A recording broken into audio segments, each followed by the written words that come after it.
Tu as honte parce que tu as mal. Tu n'arrives pas à l'exprimer, tu ne veux pas l'exprimer parce que certains coachs de développement personnel te disent qu'il faut vibrer haut, faut, faut manifester le bonheur constamment et du coup, tu dénies la souffrance que tu as en toi. Mais c'est du n'importe quoi. C'est du n'importe quoi, c'est qu'on t'apprend. En primaire, on t'a appris qu'il faut poser une opération pour pouvoir résoudre cela. Mais si toi, tu n'arrives pas à poser ta souffrance, à mettre un doigt sur ta souffrance, comment tu veux résoudre cette souffrance? La vie, l'être humain, c'est comme une cocotte minute. Si tu n'enlèves pas la pression, ça finit par exploser. Donc, tu dois pleurer.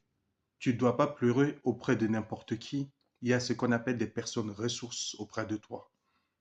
Tu dois te manifester si tu en as à côté de toi, pleurer, parler, dire ta souffrance. Ce que je te demande par la suite, c'est juste de ne pas y rester.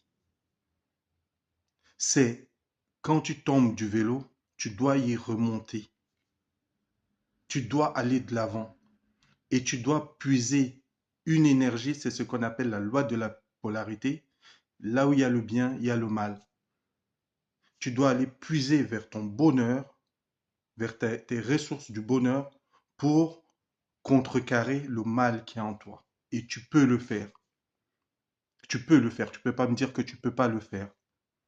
Parce que chaque jour, mes collègues sont étonnés de me voir quand je rentre dans la chambre d'un patient en fin de vie, qui va très très mal, qui est très très douloureux, et pourtant, j'arrive à sortir non seulement un sourire, mais un fou rire de lui.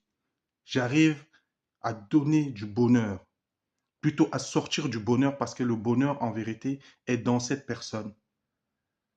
Donc, tu peux le faire. Exprime ta souffrance, mais n'y reste pas. Dis-moi ce que tu en penses. Abonne-toi. On est ensemble.